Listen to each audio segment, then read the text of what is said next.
because he has a third eye. I don't know if you saw that. It kind of looks, Oh. yeah, it kind of looks like a vagina. Cold Beet Soup is a podcast for casual fans who want to explore lore and fandom rabbit holes in music and gaming. And are sad sometimes. And we're live. Live from Cold Beet Soup. And that's it, everyone. Good And to that's see you. it. That's the Just let me wanted to stop streaming for a second just so you don't have to see that. we just wanted That to say nonsense. hi and then bye. Shortest podcast. Shortest podcast ever. Mm. Um yeah, I'm excited. I'm excited but also nervous because this is the first time I'm covering a game I haven't played. Because I looked back, I was like, oh, I did Starfield and Zelda. And like Zelda, I've played, even though I haven't played all of those games, Mm. I played most of them. So that helps in the research. Um, so I haven't played this game, so I don't like know all the things. I watched a couple cutscenes, so I know that. And that was similar with Zelda. Like I would watch cutscenes to get an understanding of what was happening. Mm. Um, so we'll see. We'll see. I'll I'll put it up on the Yeah, I'm ready screen. for this. Yeah, if for those of you that don't, if it's your first time, uh, we're gonna talk about Black Myth Wukong, and this is for those people that don't know anything, and you are like, "What the hell is this game?" That's me. Um, yeah, and that was me before I did this research. I don't know anything. I didn't know any of the background. So without further ado, we're gonna get to the outline first. Okay, so there's an outline. It just helps me stay focused so I don't get distracted. So we're actually gonna talk about Journey to the West first, Are you which is putting the full uh-huh. screen up yet or no? It should be, is it not up? No, it's how it was Oh, you know before. what? You know what? I know exactly what happened. Let's see here. Hold on. Hold on. There we go. There we go. Sorry about that, guys. I was sharing the window and not the screen. Um, you know, even in IT, you forget some simple stuff. So, anyways, so we're going to talk about Journey to the West. That is the book that this game is inspired by. So, we're going to go over like the background of the book, the plot itself, and then I have inspirations listed because there's um some media that's been inspired by it and one in particular that I want to touch on because I think it's really cool. And then we're going to actually talk about the game itself.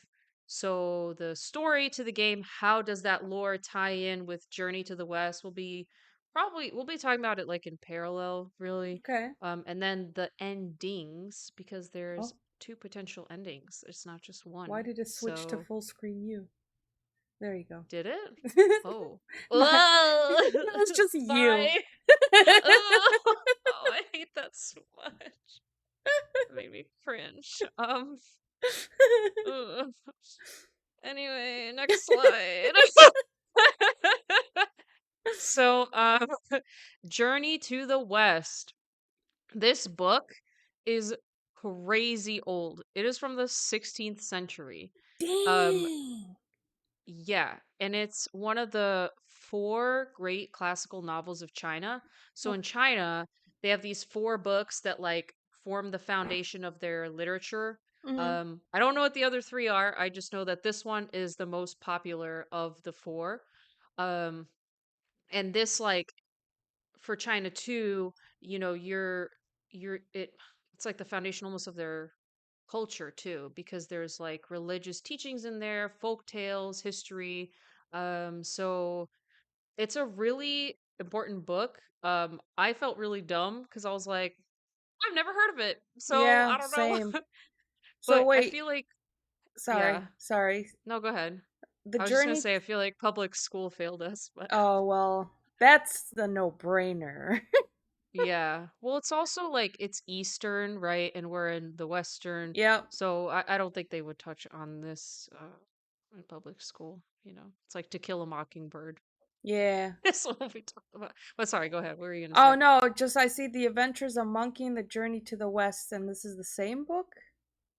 Yeah, so before I got interrupted, I was gonna talk about that second picture on the slide. No, I'm just kidding. Oh, I'm just I'm gonna. playing, I'm playing. No, it's okay. I'm just gonna go. Before I was interrupted, no.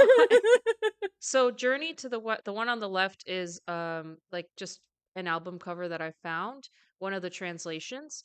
And then The Adventures of Monkey is another translation. So this book, since it's so old, it's been translated many times. And Mm. the Arthur Waley version was actually the first like super popular English translation. It was published in 1942. He just called it Monkey. Now this one is like a translation of his translation, I think, or Okay. I don't know if it's the same album cover because it's kind of confusing. It says Adventure of Monkey adapted from the Chinese by no, that's his version. That's his version. Because Wu Chang-en is the original author. You could see his name on the Mm. tiny bottom left. Um, so in that version, Arthur Waley's version is actually abridged, because the book is really long. It has 100 chapters and over 1,000 pages, and it's complicated. So the book, it's kind of like intertwined with the stories. Mm. Um, but if you want like a one sentence summary of what happens in this book, it is that a monk named Xuanzang journeys to recover a set of sacred texts. That's like one sentence summary. Oh, okay. But obviously we're a Guess I podcast, don't so have we're to gonna read the get book into it. now. Cool, thanks. Yeah, I mean, I mean, if you want to, it's like, all right, cut the tape. They're like, oh, I know everything I need to know. Um, so before we get into the book, um, disclaimer, I don't speak Chinese. So I wrote pronunciations down to try my Wait, best. what?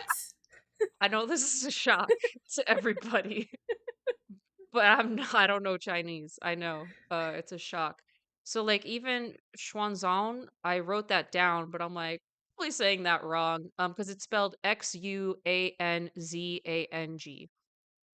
Oh, So yeah. yeah, yeah, Your yeah, guess is as good as exactly. mine. Yeah, no, I looked up a YouTube video. I was like, how do you say this? Because I want to, as somebody who people say my name wrong all the time, I Mm. want to at least try. So that's disclaimer number one. Disclaimer number two, since this book is very old and it's been translated many times, there are different interpretations of the story. I try to capture as much as I could, like the general consensus. There is a couple points in the story where the story, you know, there are a couple things that could have happened, so I'll just go over both. Mm. But just keep that in mind as well. And in the comments too, like if there's something I missed or whatever, please tell me because I found researching this book to be pretty challenging, just because people are saying different things, they're interpreting it different ways. So yeah, the book is split up into, this is the first point of contention. Some people have split it up into three parts and others have split it up into four parts. For Okay. me, I like the four-part version more, so that's how I'm gonna go over the story.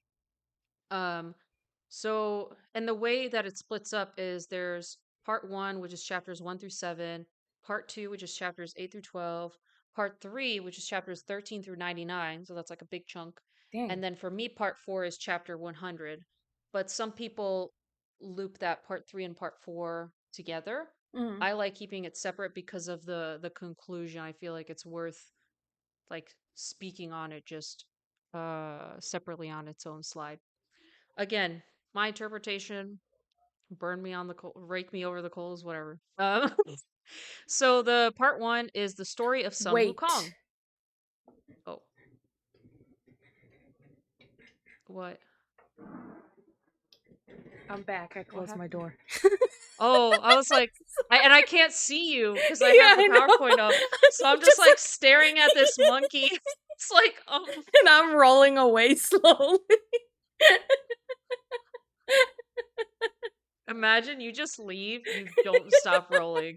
And the pot, and I'm like, hello? Like, it's just, and then Rocky's on the chair. He's just sitting there Yeah, like, he's just staring at you, and you're staring at monkeys. he has that disapproving look that he has.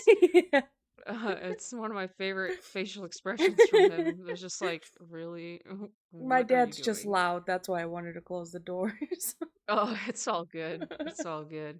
I appreciate that. Um, Oh no, and now you so froze. We part one, froze. Oh, the we're story of frozen. Sun Oh, we Wukong. froze. Oh, Oh, oop, oh. I didn't say anything. I didn't Okay. say anything. Okay, you could I'm go ahead. waiting. You could go ahead. You sure? Yeah, you're not frozen anymore. Okay. So part one. I'm scared to like say it because I'm scared it's just gonna freeze. Part one is about Sun Wukong. He is. I'm untangling this because of what happened the last episode. Um, for those of you that haven't watched it, you can watch the first 30 seconds and you'll know. Um, he is a monkey. He's born out of stone, so that's why I chose just two pictures of him, coming out of a stone. He's also known as the Monkey King. And he's like, living his life, vibing, and then he's thinking about death and how scary it is. I don't want to die. He doesn't want to die either. Like I get that. So he wants to try and find immortality in some way. So he finds this Taoist master. He learns powerful magic. He learns like how to shapeshift and how to fly. So he learns all this cool stuff. And I remember because when I was researching this, I asked you if you know what Tao means, like Tao and Dao, Yeah. and you said you don't. So I'll go over that too. So Tao and Dao are the same thing. I've seen it as Taoism and Taoism. It's just a change in the letter. That's it. Oh, okay. It's the same thing. So the basis is that Tao is the fundamental force that guides everything in the universe. So it represents the balance of opposites like yin and yang. So that's where like the yin and yang come from. The yin is passive, the Oh, I yang got is that active. tattooed on my finger. Yeah. Yeah, so now you know it describes like a natural way to live in harmony with nature. So these ideas were written on like an old Chinese text from a philosopher who founded Taoism. The text is called Tao Te Ching, and they, describe these ideas, but that is like the basis of that religion is like focusing on the balance and that's it. So you already see a touch of Chinese religion being brought up in this story. Mm. Um, Sun Wukong, he's a really good student, but he's also mischievous. So he actually gets expelled from uh, his training. So he comes home. Now, where he lives like with a bunch of monkeys, and that's why he's like the Monkey King because he's in charge. So when he Okay. comes home, a demon took over his home. So he uses, his powers to reclaim his kingdom. And then after this happens, he's like, well, I should probably get like a real weapon. Like I have magic, but a real weapon would help me, defend myself if I need to. So he decides to go to the Dragon King's palace, Ooh. which is just like a palace, and he finds a golden cudgel, which is a magical staff that can change size. So the picture, it was really hard for me to find a picture of like just him with the staff. So this is one of the many adaptations of this book. There's like a Lego version. Of So it's course. like Lego Sun Wukong, and it's cool because it also shows his armor that he gets and a phoenix feathered cap. So those are like staples of his ensemble. So I wanted a picture of like all of that. So that's why you see Lego Sun Wukong. Um Beautiful. yeah, yeah, he's cute. I didn't even know there was a game for Legos for that. I don't think it was a game. I think it was a show. It was like a mini series. Oh. Yeah, yeah. So they did like a show about him. Yeah, this book is like crazy popular. Um, Huh. just in China, in Right. Eastern, So, um, his and probably others are like, Zorda, you dumb mother. We all know what this book is. I'm like, Right? We're the sorry. only ones who don't know. We're like, Yeah, we're like oh, the only two. I'm like, sorry. Sorry, I'm not cultured. So he's got all this stuff. He's growing in power. He has this, reputation now too, and he catches the attention of the Jade Emperor in heaven. So the Jade Emperor in heaven is basically like God. He's like the guy in charge of heaven in this story. mm, So he sees this and he's like, man, this Sun Wukong, he's kind of getting out of control. We should maybe give him like a position in heaven, but something like minor, like a janitor or something, just so he like feels appreciated, and then, he can kind of chill out. Well, Sun Wukong sees through all that shit. He gets insulted. He comes back to Earth and he's like, I am the great sage equal to heaven, and all of you guys should respect me like I'm a god. And the Jade Emperor is like, oh, this is not good. So he tries to capture him, but since Sun Wukong has these magical powers, he's impossible to subdue. So then the emperor's like, okay, well, let me try another approach. Maybe if I like give him an official title and let him stay in heaven with the other gods, like now he can feel like he's really up there. So Sun Wukong goes, he's like, sick. But then he starts to cause chaos. He steals the peaches of immortality. He oh, drinks the nice. god's wine. He takes the pills of immortality. He's just like wrecking shit. And, they can't have that in heaven. They're like, oh my God, this is not okay. So, um, this is where the Buddha comes in, and that's the picture on the right. So the Buddha tricks Sun Wukong by challenging him to a bet. He's like, "Hey, if you can escape my hand, we'll acknowledge you as like the true great sage." And Sun Wukong's like, "Okay." And Buddha's hand is like actually the universe itself. You can't really escape the universe. So Sun Wukong loses. He fails that bet, and as a result, he gets imprisoned under a mountain for 500 years.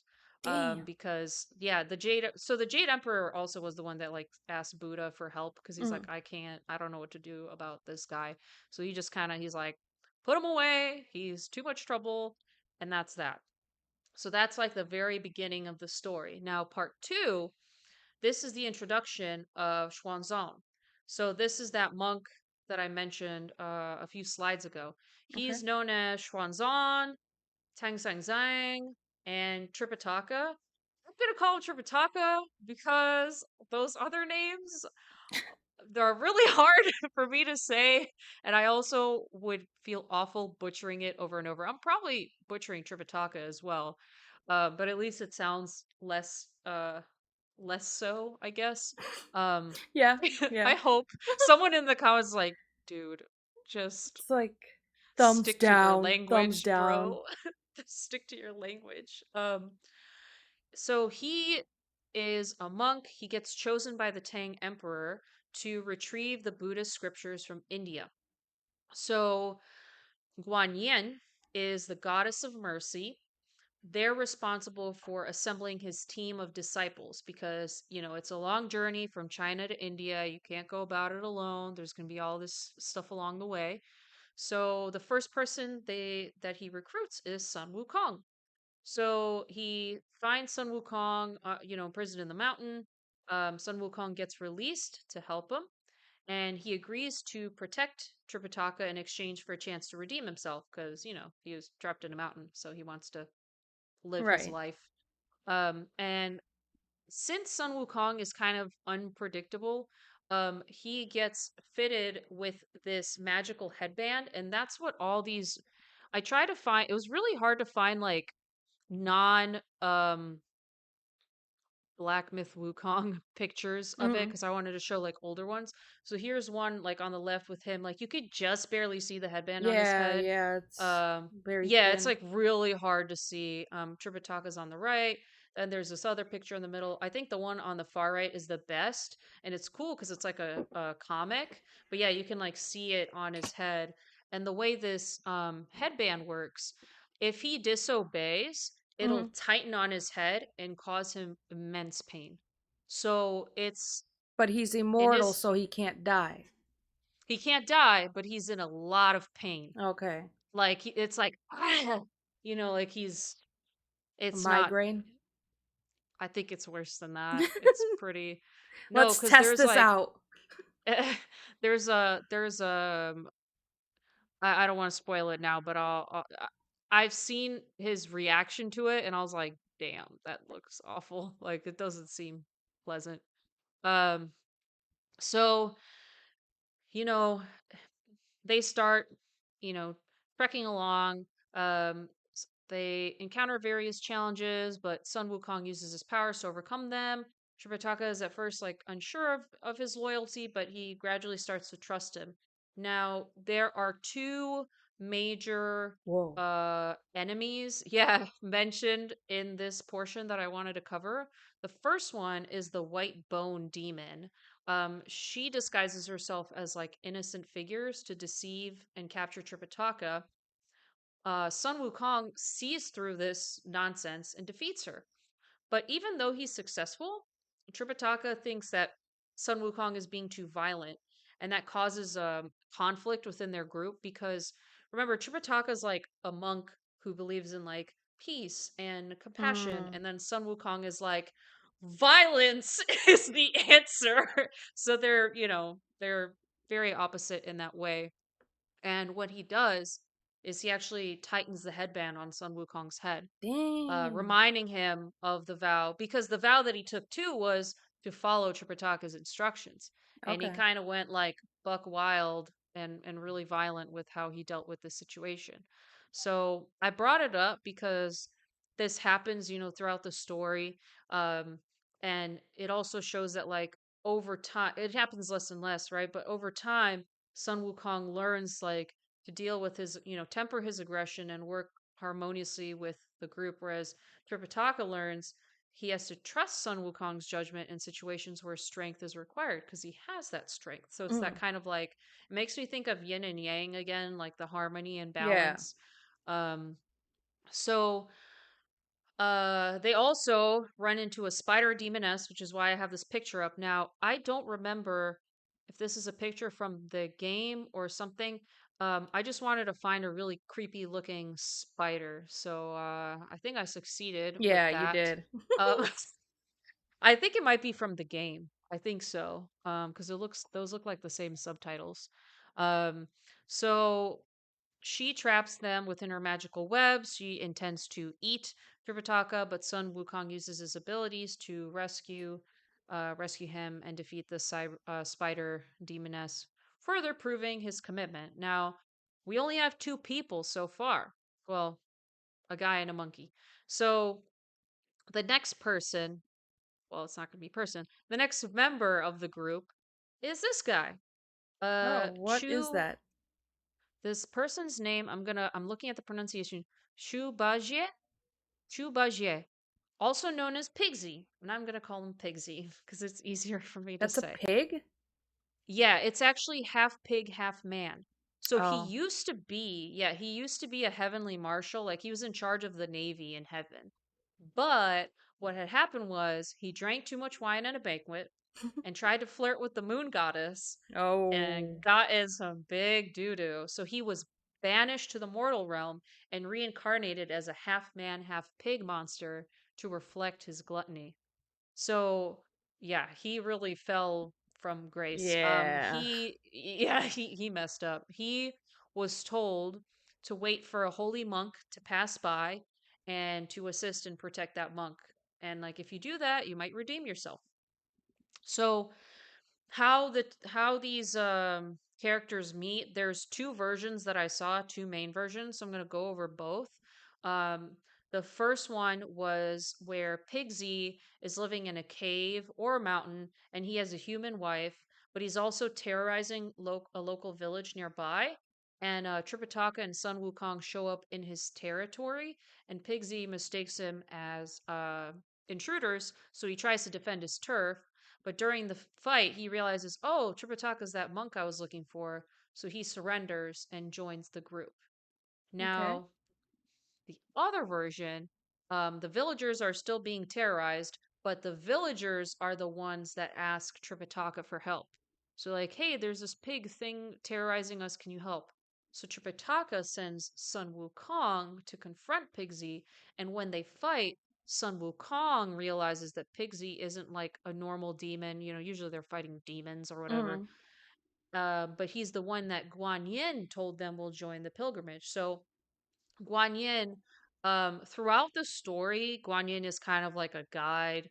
So Guan Yin will be like, "Oh, you're gonna run into this pig person.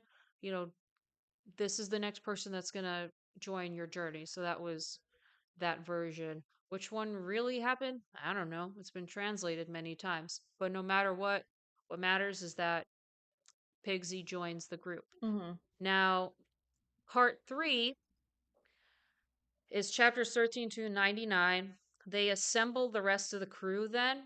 So, one extra member is the person on the far left, Sha Wujing, also known as Sandy. This was also former celestial general, turned into a river demon because they broke a sacred vase in heaven. For a Shame. vase? Yeah. You can't be Damn. doing that stuff. You can't be They doing that they stuff. so uptight up there, man. It's just a I vase. mean, it's heaven. They don't play.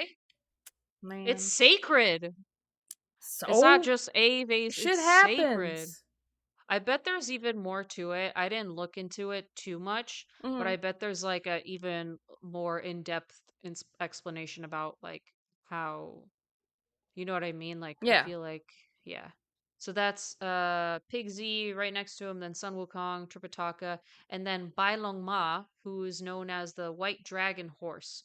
So this is actually a dragon prince, and he so there was a couple things I saw. One was that he accidentally destroyed a sacred pearl.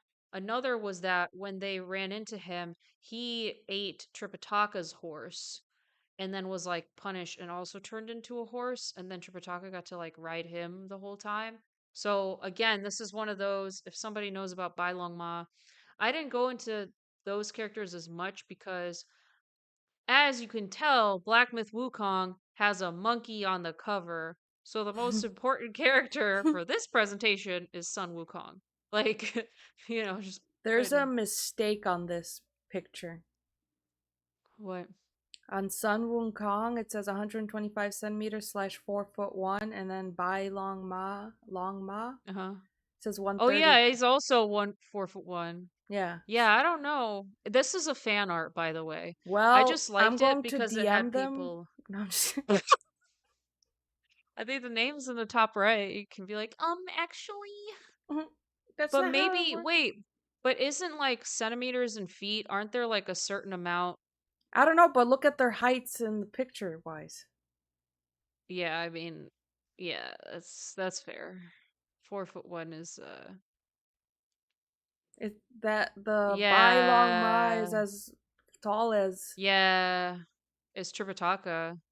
It's a solid Tripitaka actually. He's like the same height as Tripitaka. Yeah. He should be 5'5", to be honest. Anyway, it's just a picture to Sorry. show No, I just liked it because like Yeah, it no, was hard to the find a art is picture of like beautiful. them. Yeah, it's like I like having them like spread out. Yeah, I yeah. think that's pretty cool.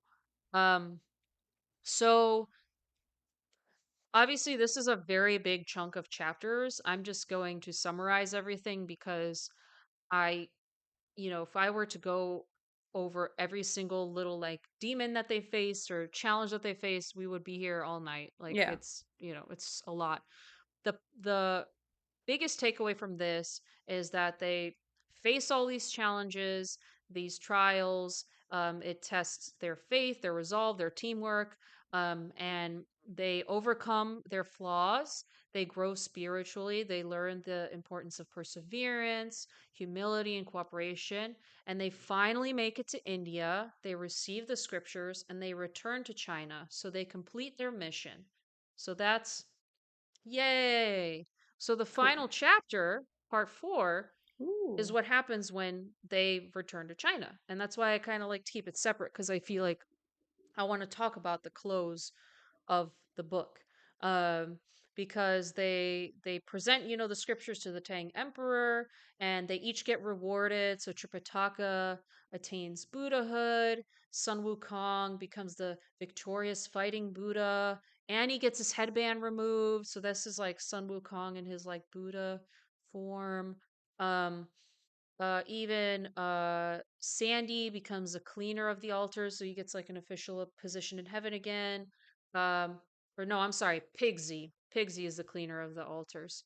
Sandy becomes a type of saint known as Oh, an arhat, so like not like God, but like step below, so still something. right. And even the white dragon horse gets restored to his dragon form, and he gets the title known as Dragon Horse of the Scriptures. So all of them find redemption, they all find enlightenment. So the book ends like on a really positive note. It's a happy conclusion, and I almost see this book as like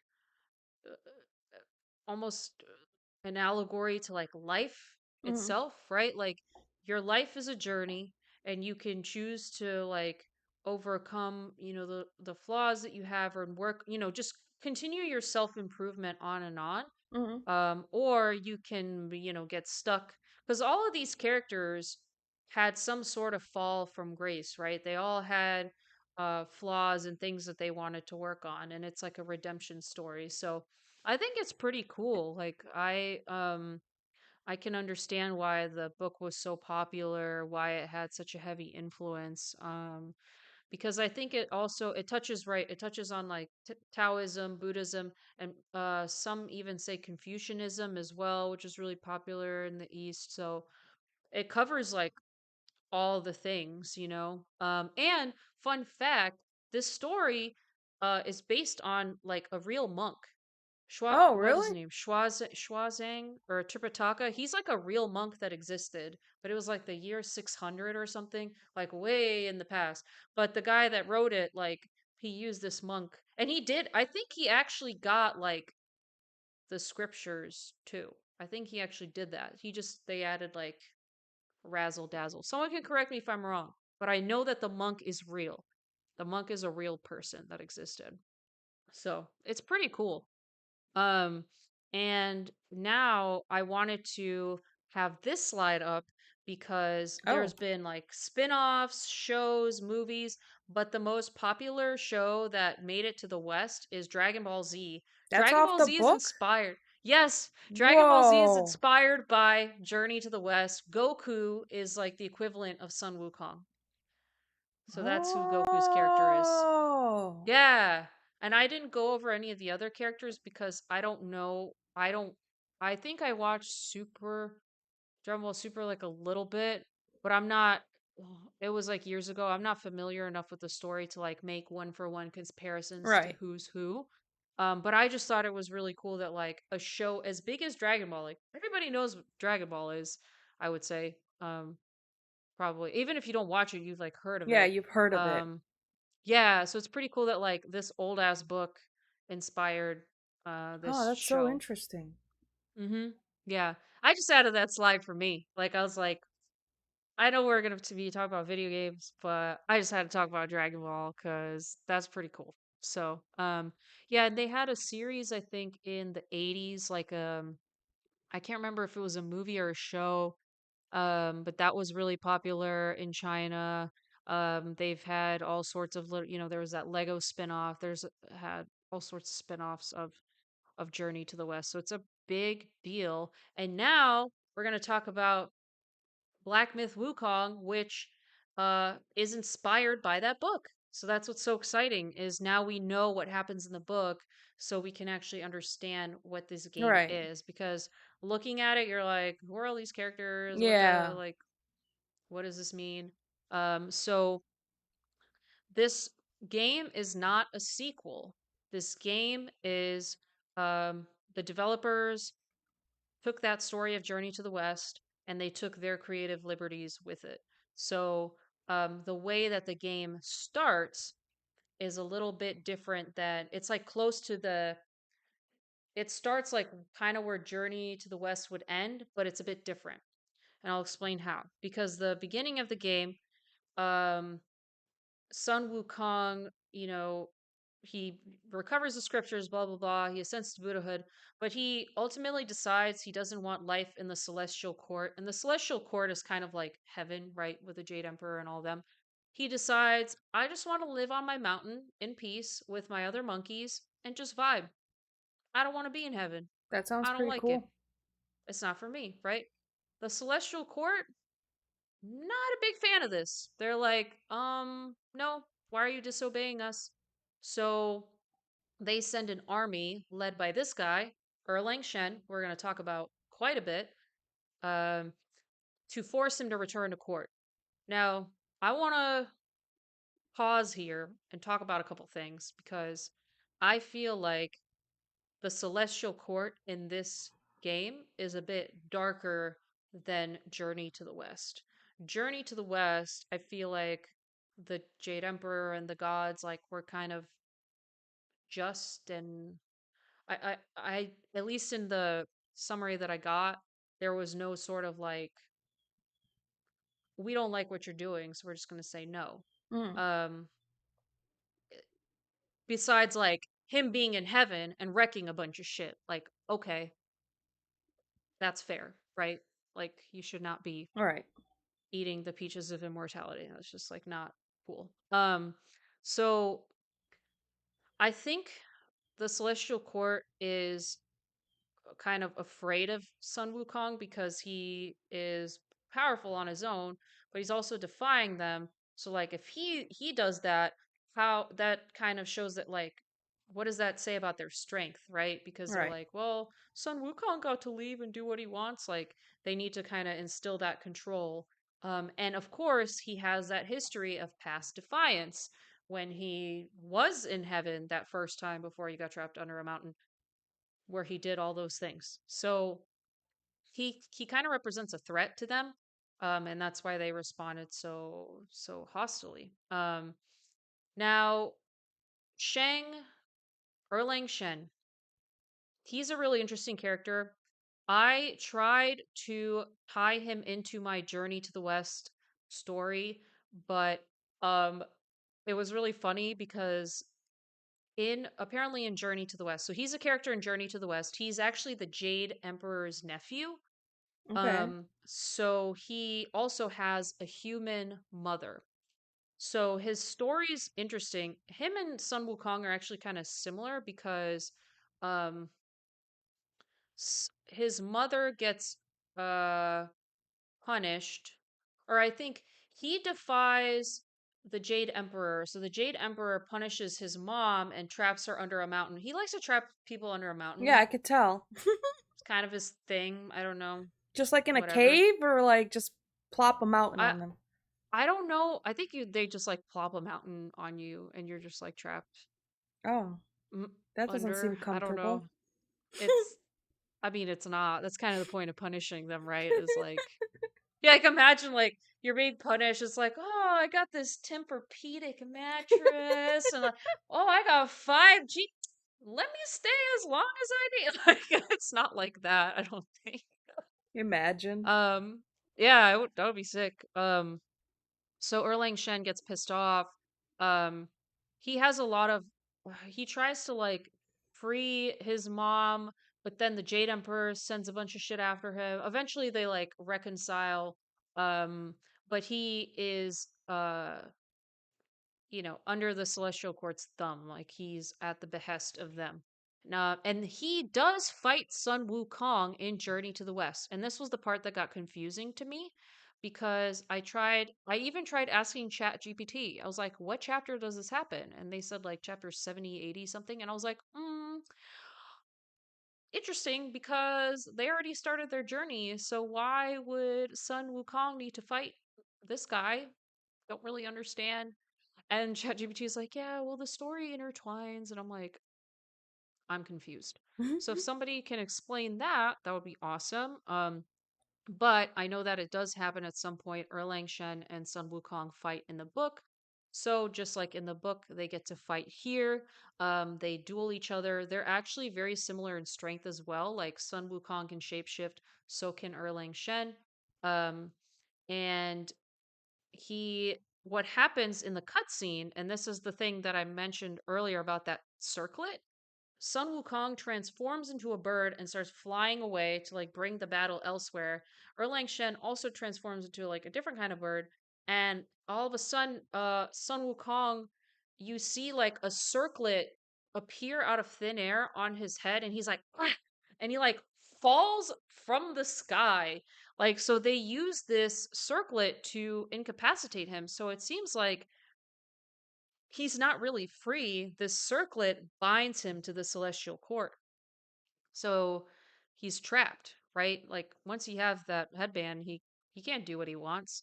Um so is he's about to die actually. But or no, I'm sorry. He gets sealed into stone. He can't die. He's immortal.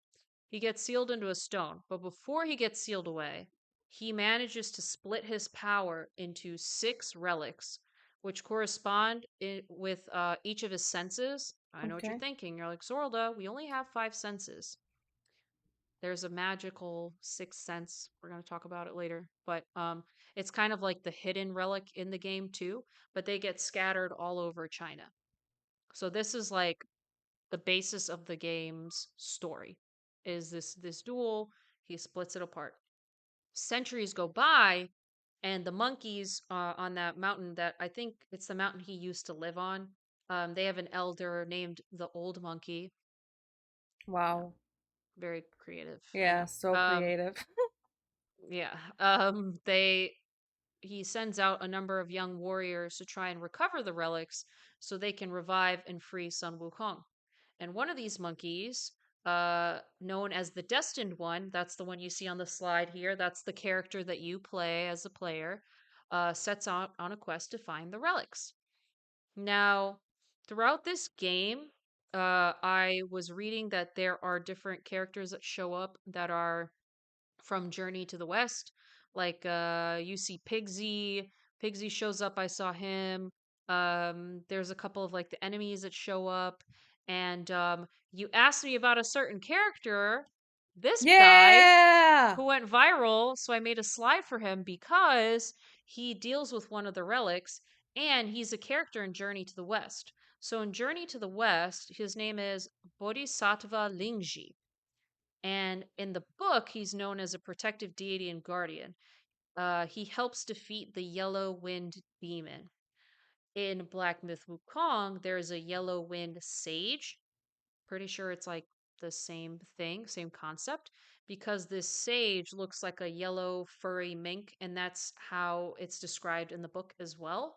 So this Yellow Wind Sage gets recruited by the Celestial Court to fight Sun Wukong, and they get one of his relics as a reward. So the sage has the relic, and he wants to seal that power away. And what better way to do that than to cut off this guy's head? So he cuts off the guy's head, he seals himself away, and the head contains the relic's power. Now Oh, Lingji, he's headless, can't really do much, so he waits for the destined one to come and help him fight the yellow wind. So, when they fight and defeat the Yellow Wind, Bodhisattva gets his head back, which is pretty cool. Very exciting for him. And there's also another layer of this that I really like, that I read about. So apparently in China, they have a bunch of headless monks, like statues, because certain countries, I'm not going to say who, maybe England, would come, cut the heads off of the Buddhas so they can display them in museums, what the um, hell? leaving them with headless monks all over. So China is actively working on getting these relics back, but it's kind of England? symbolic for them. England is has the most of all the countries. There's several. I think it's a lot of European countries, but Leave it to yeah. England. Shaking my I head. mean, yeah, I mean, I didn't want to say it, but I had to say it. So, but anyways, you go through the game, you find relics, in this way. There's a lot of character highlights. So, whoever ends up watching this, if there's a character that you really liked that you remember from Journey to the West, bring it up in the comments. I'd love to hear about it because there's just so many. I feel like if I played the game, maybe I would be able to recognize some more. Mm. Um, but Palia currently has me in a chokehold, so that's the only game I've been playing. Oh, I'm damn near. I think I'm almost at 40 hours, and it's What only the been like, hell? Didn't last week you say, yeah, 10 hours? yeah, I'm at 35. I want to say. I only Okay. started. When did we start playing? Has it been a week? You know what? Don't answer that. I don't know. Anyway, back to the presentation. Maybe I'll do an episode on Palia because there is a backstory. Oh, you can since you're Yeah. putting so many hours into it. You can use And it as research. yeah, I did so much research. So, and I'm doing like all the quests with the villagers so I can get all their little And backstories. you're actually reading it, unlike Yeah, me. I'm reading it. Yeah. Yeah, yeah. No, and I like giving them their weekly gifts, you know. I contribute to the commune. What can I say? Anyways, so we get to the final relic, right? This is the one that I was talking about in the beginning, where you're like, "There's only five senses, world up." No one said that, only me. But the final relic, wait for it. It's actually the destined one himself. Whoa! Don't trip on your headphones. Pause. Pause. No, I watched. I don't know if you saw, but I was like making sure I don't do anything. Um, this suggests the relic is not an object, but it's the mind and spirit of the character who is meant to become Sun Wukong. What does that mean? Well, essentially, they're destined to reincarnate as Sun Wukong. So this destined one is meant to be a reincarnation of Sun Wukong. Now, obviously, you have to fulfill your destiny. Usually, if you have some destiny, there's some trial you have to face, Mm, right? So, in the game, you go inside the stone that Sun Wukong is trapped in, and you battle the stone body of Sun Wukong. So, this body has no mind, no soul. It just represents the pure physical form of him before okay. he had consciousness and spirit. So this confrontation symbolizes the merging of your mind and body, right? Completing the process of reincarnation. You can't have one without the other, right? All right. You need both. So when I heard something fell, but I don't know what it was. I didn't hear a thing. Girl, if my house is haunted, I cannot afford to move. I'm sorry, ghost, okay? Oh Lord. Oh my God, I can't. Anyways, once the battle ends, you can have two endings, and the endings start the same way. The endings start with the old monkey with the golden circlet going to put it on your head. Now, if you, as the player, didn't do the optional stuff that you were supposed to do, which I'll talk about in a second, you fail to inherit Sun Wukong's legacy. You get the circlet put on your head, and Sun Wukong's body remains trapped inside the rock, and you wait for the new destined one to come. So he knows that, like, you actually were not the destined one. You didn't do all the things you were supposed to do. Bad Okay. ending. Good ending. This is a picture of that monkey, by the way, with that circlet. So if you do the optional boss fight with Erlang Shen, so there's a boss fight with Erlang Shen. It's I don't remember where he is in the game. I actually knew the location, but I forgot. And apparently the boss fight's really hard too. Of But you course. face off Erlang Shen once again. Once you beat him, his third eye, because he has a third eye. I don't know if you saw that. It kind of looks Oh. yeah, it kind of looks like a vagina. I watched the cutscene and I was like, oh, That close up, uh, The way you said it though, vagina. because it's like I can't unsee it, bro. Like I can't unsee it. I don't know why they decided to make it look like that. Yeah. Um, but anyways, so that third eye has all of his memories. So memories come rushing out. They whew, go inside you, and then you go and battle, your the mind, and or I'm sorry, you go and battle the body of Sun Wukong. Battle ends, and then the monkey comes, and he's about to put the circlet on your head, but then all of a sudden your eyes open and you remember everything. You remember what happened to you, how you got sealed away, that this circlet is a trap, and then you reject it, being like, nuh-uh, sister. And then the reincarnation is complete, and Sun Wukong is finally free of his entrapment. So, what does it mean? Because it's more than just like putting a headband on your head, right? It's touching on how if you reject this circlet, you're living to your own, you're living up to your values, your freedom. You're not shedding your integrity to help those in power, right? The what's it called? The celestial court.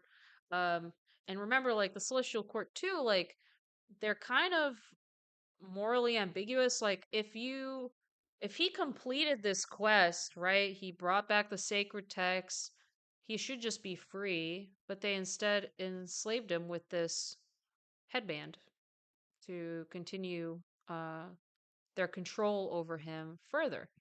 It also symbolizes, his rebellious spirit, right? Because he's finally like able to break free. And it's interesting because um he was so rebellious. He's like, I'd rather get sealed away and get reincarnated than have to deal with this shit again. Right? He's like, I'd rather split all my shit out, hope that somebody can find me so I can break free, because I don't want to deal with this. Like, I don't want to have this headband on my head. Um there's also a very interesting theory where that I actually read earlier today. It was about Erlang Shen and Sun Wukong, because the way that they face off, so their characters are very similar. They're both rebellious. Like, Erlang Shen has rebelled against Mm. the Celestial Court before, so has Sun Wukong. They fought each other before. Um, but Erlang Shen is like on the Celestial Court's side. He's kind of stuck. I think it's like, I wonder if he feels stuck because of his mother. Like, he kind of envies Sun Wukong that he's like, oh, you got like nothing really tying you down. Although he has his monkeys and they can like kill his monkeys. Right. So, you know, but there's a theory that this plan that happened, like, Erlang Shen was kind of like helping him with it. Now, I don't know how valid this is. I think it's just an interpretation from some players.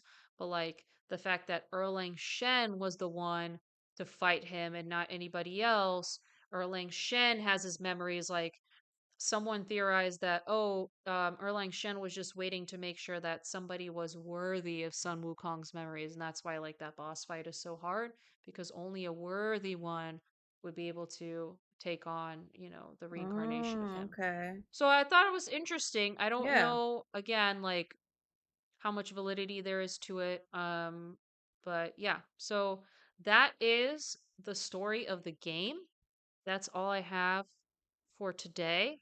Wow. Um Yay! And I hope for those that are, completely clueless to the game, now you know something. Um I honestly, I would play it. I know it's kind of like Dark Souls, but it's not as challenging, is what I heard.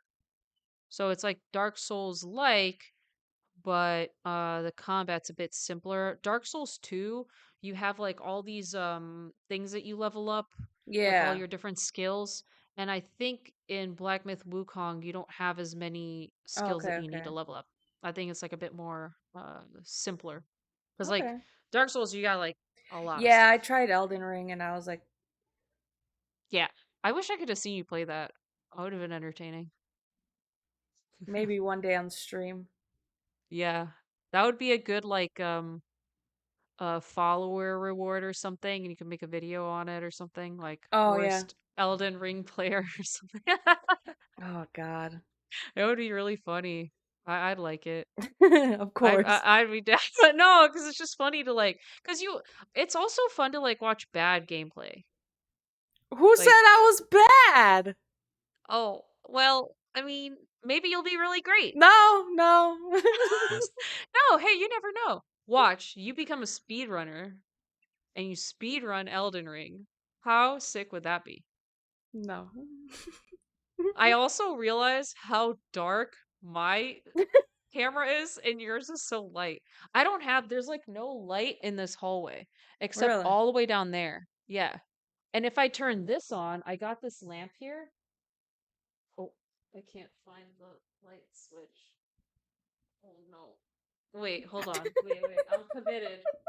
I'm committed. Look at this. And the Lord said, Damn. and the Lord said, let there be light. It's like, I'm too pale. Oh my Yeah. God. Jeez. So, yeah. Also, we're in the shirt. Hey. Woo! Uh, And for we for those, okay. oh, No, for we're all good. those, my next thing that I'm going to talk about, I'm going to go to the concert soon, and supposedly there are lore 21 Pilots things happening in the concert. So I want to touch on the lore things. Hopefully, it's enough for a full episode, so we'll see. Um, If not, it but could my be an friend, ending thing. yeah, my friend went and she said, she watched our podcast and Aw. she was like, "Thank you, Zorla. I know all the lore now, and I could see it in the concert." She was like super excited about it. So I'm also Aw. excited now too, because I'm like, "Oh, sick." So we'll see what they talk about. Yeah, Yeah. yeah. I don't know what my Um, next topic is. no worries. And I also know Zelda's coming soon. Zelda is on the 20 Of November or no, September? September. September. Oh. It's coming soon. Shit. So, yeah. I got topics on deck. I want to cover Ghost as well, a band that I really like, but they're kind of spooky, or at least they look spooky. So I think it'll be a good October Is episode. that the one that did Mary? Yeah, Okay. because they have like there's a whole lore, and I don't know it. So I want to learn about it because Hmm. I've listened to their music a lot and I've seen them live. So, Hell yeah. yeah. Hell yeah. Well, thank you guys for tuning in. Oh, what did you think about Black Myth Wukong? Wait a minute. Hold on. We need a reflections moment. The Look at me. I will never it pass. seems very interesting. I would not play the game because if it's like Dark Souls, I don't want to play that. It's But I would challenging. watch someone. The book seems interesting. I don't know if 1,000 pages. I don't know if it would keep me entertained. Yeah. I think I would read one of the abridged versions. Mm, Well, it depends on how it's written, but it sounds like it intertwines a lot and that could be confusing. mm, Although in school we read Dandelion Wine, and that was a book where like you switch POVs a lot, okay. and most people hated it, but I really liked it. I think I was like one of the only people in class Mm.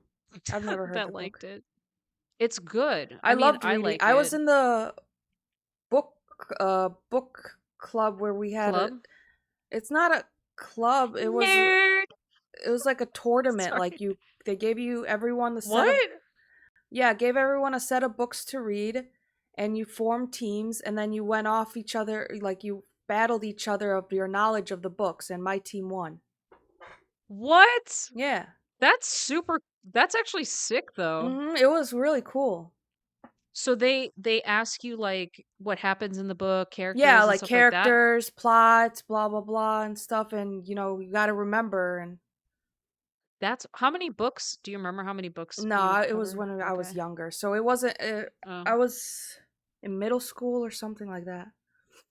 Oh I think wow. I still have the That's trophy cool as hell. somewhere, or I have a Nice. piece of paper where like it said, "Oh, it's coming," and I wrote, "We won."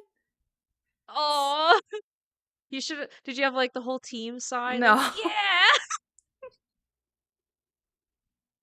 That's cool though. I Mm. didn't know that was. I've never heard of that before, but Oh, really? I feel like my that would be like a fun event, like Yeah.